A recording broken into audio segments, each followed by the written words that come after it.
Isang mapagpalang umaga po sa ating lahat, sa ating mga minamahal ng taga-Lungsod, mga taga-Subaywet, taga-Tangkiri, ng ating FB Live Broadcast, usapang politika, negosyo, at iba pa. Ngayong umaga po, tatalakayin natin ang simula ng bakbakan, ng local campaign sa ating mga local best. Marso 28. Simula din po ito ng pagmaklas ng mga illegal inflation ng mga tarpaulin o lahat ng mga campaign matidas na hindi ho legal o tama ang pagkalagay. Now, we go back to the main issue. Isa lang po itong paalala sa ating mga minamahal na kababayan, ating mga botante, sa darating na Mayo 12, usabo tayo po ay akatol at uhusga sa ating mga kandidato after 45 days of rigorous campaign. No? Pagkatapos po ng mga fake news, paninira, black propaganda, mag-uros dili po tayo. And post for a while, maging mapanuri, maging matalino, at hingin po natin ang gabay ng ating Panginoong may kapal.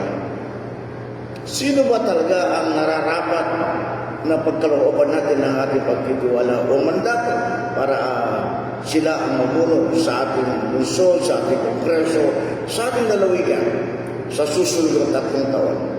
Huwag po tayong magpadadala sa mga bulati, sa mga tinatawag natin matatamis na dila, ay lahat ipapangako po yan. Maging matalino po tayo.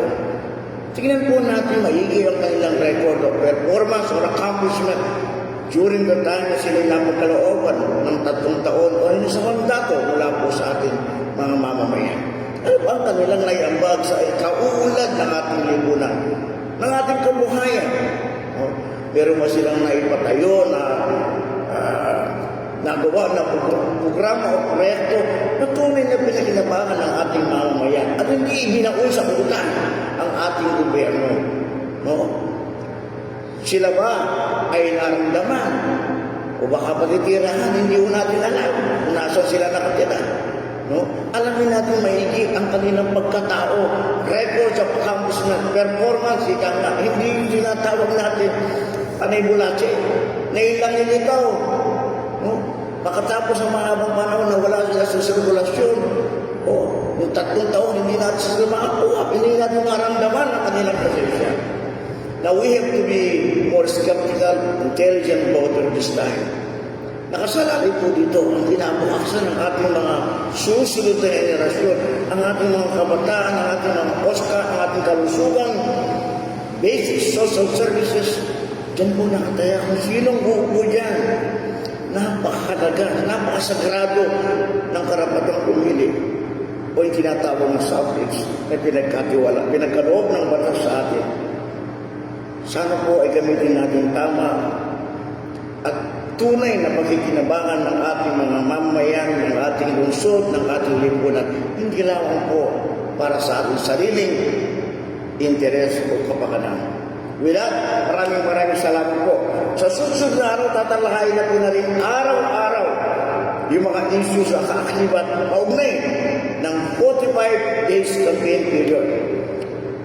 Muli po na ito na ipaabot ang aming taus-pusong pasasalamat sa lahat po ng mga sumusubaybay, sumusuporta sa ating FB Live Broadcast, sa ating Reels, sa ating TikTok, usapang politika, negosyo, at iba pa. With that, maraming salamat po. Bago po tayo magtapos, tayo kong batiin ng ating bagong talaga at dumating kahapon ng ating eminence, ang Most Reverend Bishop Robert Mayari, ang ating bagong obispo sa lalawigan ng Tarlac.